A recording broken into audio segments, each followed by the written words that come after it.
Hi, everybody. Welcome to or welcome back to Fragility Exhibition and Events. I'm Christopher Schutte. I'm the Art Experiential Director and Innovation Director at Particle. Before we start, a very brief introduction of the project. Fragilità is an ongoing exhibition launched by Particle with the gracious support of the Italian Embassy in Kuala Lumpur. Today is actually the second talk, a very conversational talk between very interesting people. So hope you'll enjoy this. Moderated by the Fondazione ICA Milan. Together with Particle, we're actually trying to do a series of events that are bringing art closer to people. And so in this way, live streaming is really a great possibility to actually allow people in the audiences to interact with artists, with curators. And so this is a great opportunity to connect on Slido. I can flash again the code here. You're welcome to come in and interact. Special thanks to Ambassador Maggi Pinto of the Italian Embassy in Kuala Lumpur. We'd like to publicly thank him for his support of this project. And the project itself is ongoing. You're welcome to visit www.particle.art/fragilità and enjoy the experience. For now, that's all I have on my side. I'm going to turn the word over to Chiara Nuzzi, who is production and going to moderate today. She's production from Fondazione ICA Milano, and she will moderate our discussion and introduce our guests for today. Thank you, Chris, and thank you, Particle, for inviting the team of Fondazione ICA Milano to join the project and its early stages. So I'm very glad to moderate this second interview. My name is Chiara Nuzzi. I'm a curator and editorial coordinator and production manager at Fondazione ICA Milano. I'm very happy to welcome today and to discuss together with our guests for this second interview. And they are Vittorio Calabrese, the director of Magazzino Italian Art, and Nur Hanim Khairuddin, former curator with NAG, the National Art Gallery, and now general manager of People of Remarkable Talent. So thank you both for being here. And I have the pleasure to make you some questions and share with you some reflections about the topic of fragility, which is the starting point of the World Project. So I would start with the first question, and you can freely ask, but I would like to have a very smooth and free conversation. So don't feel too much pressure about my questions, and we will see where this discussion will bring us. So I was wondering, has there ever been a time in your life when you perceived fragility as a point of strength rather than as a form of weakness? Who would like to start? I'll go first. Nur, maybe? Okay. Hi, thanks, Chiara, for the question. And thank you to the organizer, firstly, for inviting me.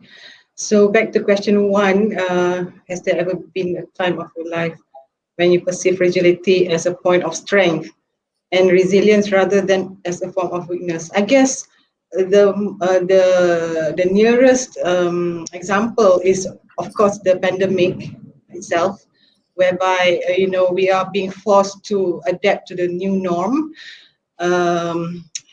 At first, when it happened last year in March, I think everyone felt really down, and we were all forced to stay at home for I think 2 months. And me being the organizer of events, all sorts of events, music, arts, and culture, I felt really insecure at first.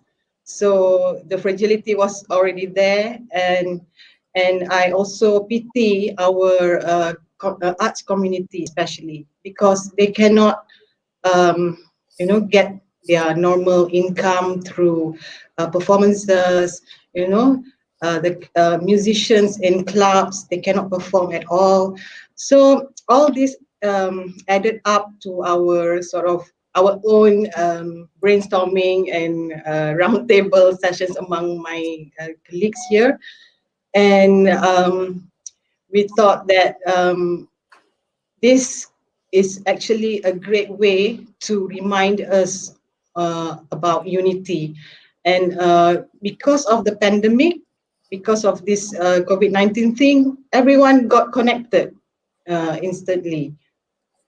Before this, prior to that, I think all of us, there are groups here and there doing their own thing.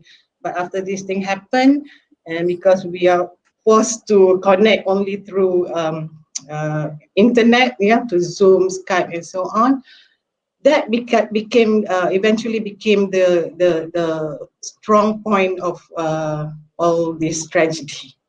So we can say that it is a form of resilience among the art communities, in order to survive this pandemic. So that's the pandemic story, the cliche pandemic story. I see. Okay. And what about you, Vittorio? Yeah, I think. Oh, go ahead. Sorry. Yeah, No. over to you, Vittorio. Okay. Oh, great. I want to really thank you, Chiara, and Particle, Bruno, everyone, the embassy in Malaysia. I'm actually I'm a big fan of your initiative. I love this topic, and I'm very happy to be here with you today. I'm here in New York, and after exactly a year of lockdown. So speaking about Fragility right now, it's pretty special to me also because I have a special relationship with it. Like I grew up pretty much in a very fragile environment, in the sense that my hometown was actually destroyed by an earthquake in 1980. I'm from a region in the south of Italy, and I grew up literally on a construction site. So the idea of Fragility, for me, growing up, I was born a little bit after the destruction. It's really been part of my upbringing, like the idea of grief, community, solidarity. So I did experience, I would say, the positive side that really brought me to the idea of really embracing, especially the idea of community and resilience. So, of course, what we experienced in the last year, I think, accelerated a number of cracks that we saw in the system. I see it here in the US, the fragility also of a social state of it's coming to become more and more clear, and the pandemic only, in a way, push forward those issues. And I do feel we took this opportunity. This fragility really was turned into a possibility for action. And what I've seen and here in our community, the strong reaction up there in our institutional framework at the museum. We are a small museum that is local. We're an hour away from the city. Was to really translate most of our programming online, and we did it relatively soon. And also being able to be with you and speak. We are like in 3 completely different parts of the world right now.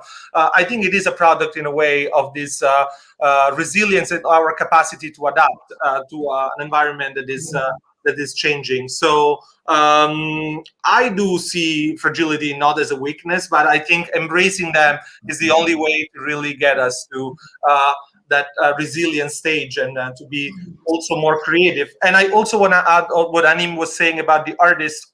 Our priority number 1 was looking at the art system. We often speak about the system of the arts, and of course the artists were the most fragile one. And for us, that became really the priority as soon we decided to close the museums. Like, how do we make sure that we can keep committing to actually, support our artists and our community? And that's really the beginning of the story. Great, thank you, Vittorio. And actually, what you were saying just bring me directly to the second question I had in mind. So there is a relationship, in your opinion, between the perception of one's own fragility and the ability to think and plan for the future. Because in your case, Vittorio, it seems like it is, and it's pretty strong. So maybe directly you want to elaborate a little bit with this, and then Nur can reply. Absolutely. Fragility, it is extremely precious when you are able to present it and protect it in some ways. You know, like what we did, for example, and that's really leading me to your projects. We pretty much decided right away to embrace a new commission to artists as soon as we closed. We realized that the most precious, I would say, like element in our and fragile in our system was definitely like the work of artists. And this project that I'm going to tell you a little bit about, I want to just give you a little bit. The framework really started from conversations that we were all having. You know, it was exactly a year ago. No one knew how the new normal or how easy we were going to adapt. So we made the strong decision to bet on a future that would be actually possible. So we did commission 8 artists, all living here in New York. Another element of fragility is also the fact of being away from home, not being able to travel anymore. There's also that kind of identity that is, in a way, framed in a more straightforward way. I mean, this is the time where we did question pretty much everything. We all, in a way, like our conversation with the artists early on was like, okay, what's happening now? And there was a lot of anxiety. So from an institution perspective, and that's, I think, what really brings the strength there, we decided to really create a safe place and a framework for artists to operate. And that was our project named Homemade. We commissioned 8 artists, Italian, living in New York, to produce works from their home. So it was a little stipend, and we did try to build a framework that is not just a calendar, but it was actually a social framework, a community. And I do think that those two elements of community, but also the responsibility that art institution had during this time to really lead the way and to really embrace that kind of fragility, were the elements that brought us to realize what I would say an incredible project. Maria Rapicavoli and Francesco Simedi are part of the project. So I'm very proud they're actually part of Fragilità, the exhibition that was launched through Particle. But those two elements really made the difference. The idea of community on one end, and on the other side, the responsibility that institutions needs to have at the time, the leadership. Thank you. Yeah, I strongly agree with Vittorio's statements, and I think that what we are facing now is actually the next step for us to enter into a new dimension, a new sphere, and we just have to adapt to this new ways, because we will never know when there's going to be more outbreaks later on, and I think by going through these challenges, it will trigger us to think about more new possibilities in order to channel or make the arts more accessible to a lot of public. Actually, by using this internet, you know, our audience are much larger, and with the recent hype of the NFT, you know, blockchain technology thing, I think, although it's going to be a great challenge to the contemporary artists now, but there must be a way of, giving them more information and knowledge about this new technology, because eventually I think we will be, roped into these methods of transaction, cryptocurrency, and so on. I am very worried, because in my context, in Malaysia, or even specifically in Perak, where I live, the appreciation of the arts is still very low. People are only starting to look at the conventional works, not yet the contemporary, the installation, the performance art. Those are still new to my context over here.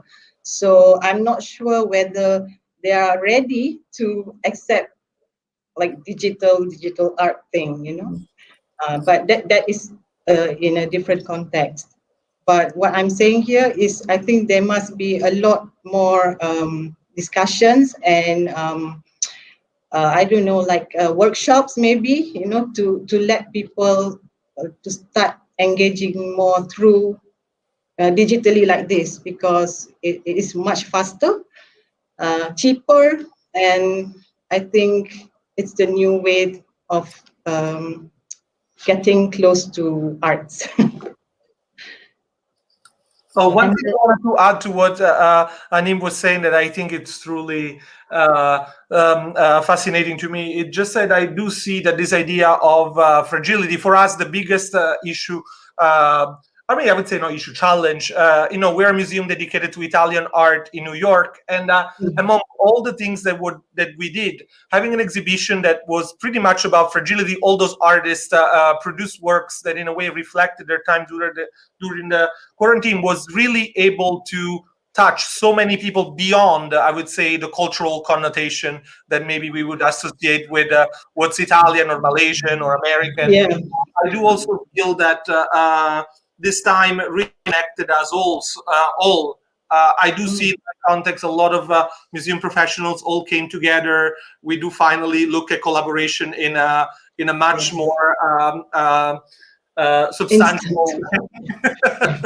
But technology, I completely agree with you on that. Yes. The scope, in a way, got much larger, and the storytelling, it became so important, and I think that's where it's gonna. That's what's gonna be challenging, and I'm excited that something like Particle came up with that, because of course, simply translating art into digital, literally, maybe doesn't make sense. It's not effective enough. And thinking about the next generations, for example, is, in your opinion, fragility a value that can be taught through education, but also culture, through exhibitions, maybe? Or is it something that is more a consequence of the difficult situations that one has to face in life, for example, pandemic or others? What's your position about this? I think, yeah, of course, we need some kind of fragility and weaknesses, weakness to remind us and to get us out of some complacent situation. And it can also become a great lesson, and it can be referred from one generation to the next. So we are setting examples of our maybe flaws and maybe the wrongdoings, so yeah, there is sense in fragility is important also in life. You can't have like really perfect all the time, and there's nothing exciting anymore about life, I guess. I agree with Hanim. I do believe that that's actually that needs to be taught, and I think we're all responsible or embracing a different way. I mean, from my perspective, after 4 years of aggressiveness and bullying in the political scene in this country, I think we all did see that there's no result in actually not embracing each of our own fragilities, and we think we do need to highlight them. And I think most of those fragilities will be what actually is gonna get us closer to people that really have a different framework that we do use. So I do want to believe, that we're moving in that direction. I do see that whatever we're discussing about the global, the digital embraces that kind of idea fully, in the sense that there's not going to be necessarily any clash anymore, but collaboration and community will become key. And I do feel that our institution first will be the one to embrace it. And I do agree with a lot of the discussion also on questioning institutions as well, and trying to really become more equitable, more community oriented, and collaborate among each other, really looking at the system. So I do think that we can, and also we want to embrace our artists to really experiment with that, like the system is been fragile, whatever we call about the new normal, bad normal before. So I hope we can really embrace its fragility and fix it. Another, I think, pertinent issue is regarding our environment, whereby we are facing a really deteriorating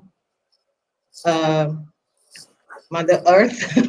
So I think by using art as a medium or tool to create awareness among our younger generation and community, I think this fragility can be, emphasized, through works of art by the arts community. Yeah. And I have one last question regarding your own work in practice.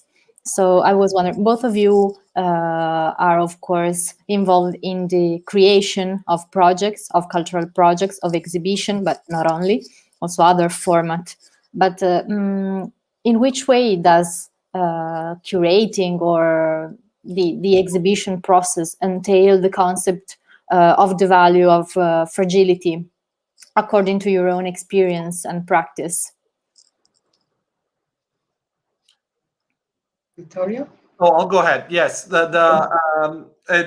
year has all been about that. So I'm very proud of what we were able to achieve in that sense. We did acknowledge some of the limitations, and we reacted to it. We really turned this into an opportunity for us and for collaborators, and of course the artists. Our project, Homemade, that involved those 8 artists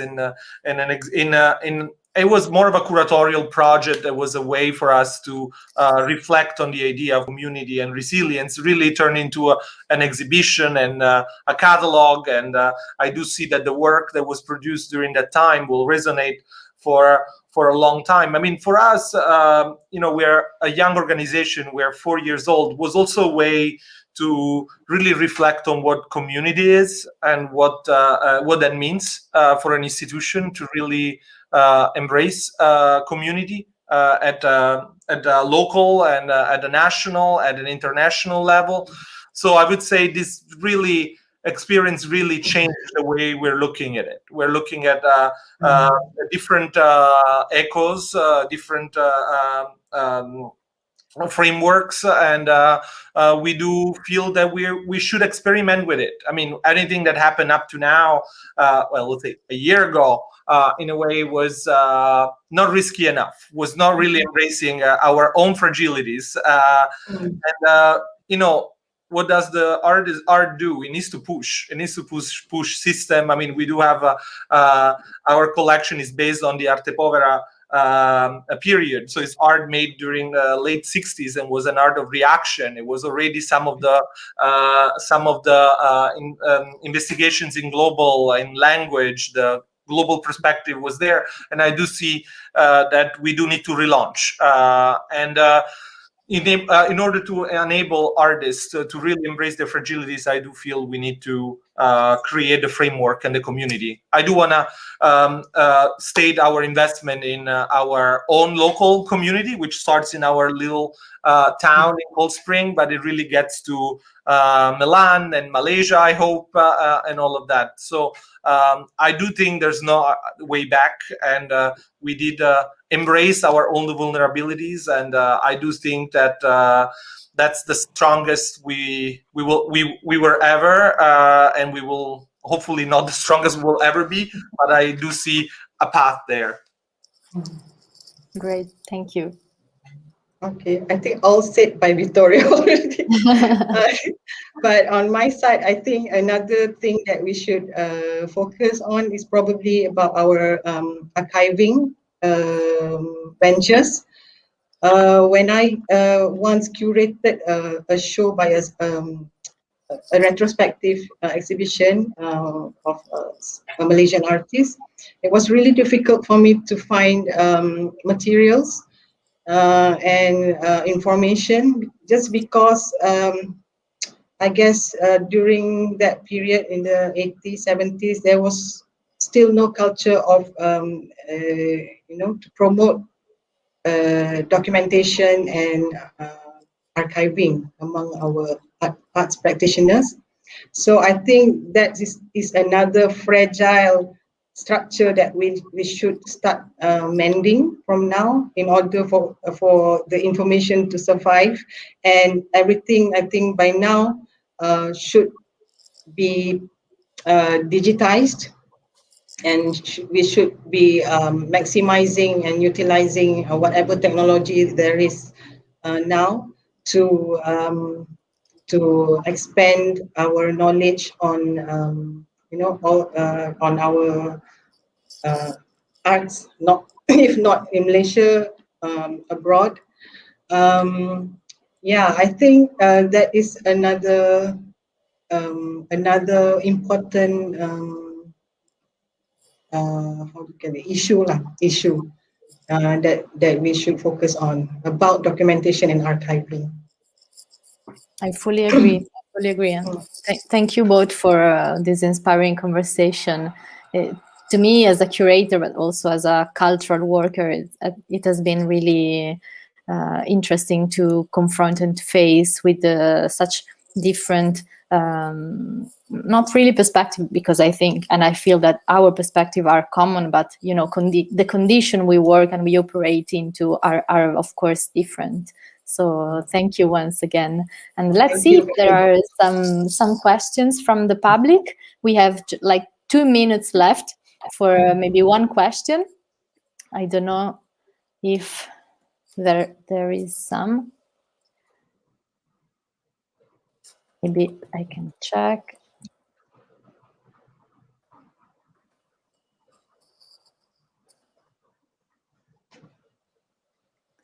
Okay, we have one. So I'm reading straightforward. So, would you say that the process of digitalization of the artwork triggered by COVID has been interiorized by the industry and it will be maintained? I don't think you can stop this process anymore. At the same time, I think we do need to refine it, and we do need to really look at digitalization in a more technical but also substantial way, in the sense that I do think we are at a very early stage of sophistication, and I think of course the investments in that are pretty are needed and they're costly. So I do see the issue there, especially for smaller organizations, to really be able to maintain and upgrade, and also because the speed of things get obsolete very quickly. But at least I also want to comment on what Hanim say. Besides the digitalization is the approach of archiving and pretty much like giving importance to how you actually document things will be. I do see those two things in a little bit of a separate way, because of course the investment on the digital needs to be, and the knowledge, we don't know. Personally, this is not my area, so I would be able to and right, so the problem is that we need to look at the frontier, and I do hope we will all be able to be more educated in a way to that. But that's on my point. Thank you. And we have a very last question. What is the most risky project you will attempt in the coming year, if there is one? maybe Hanim, Risk- you have some A project. risky project. Yeah. What risky project? I guess to do a physical exhibition. That's risky enough. It's really bored. I get so frustrated because I don't really enjoy looking at exhibitions on the screen. You Yeah. see, because and now it's so limited. I mean, the galleries are still operating, but we no longer have the socializing, going to the openings and whatnot. So I guess I think I'm looking forward to organize big festivals again. I will be there, Hanim. Yes, please come over to Me Perak. Yeah? too. Me too. Yeah, please. So please. good luck to all of us. Okay. Vittorio, do you have I something have a else? risky. Well, I think it's tricky to speak about risky during this time. Of course, anything we will do will be safe in the sanitary Yeah.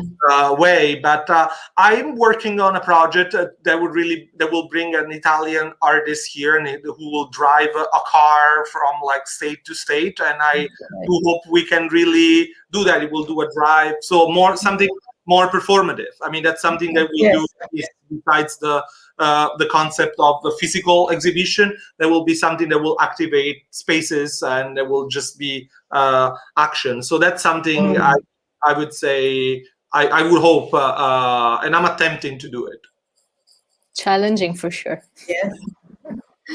Okay, so I would like to thank you once again, Vittorio and Hanim, for this beautiful conversation, and thanks to Particle and Fondazione ICA. So we can conclude here our conversation and hope to see you physically somewhere soon.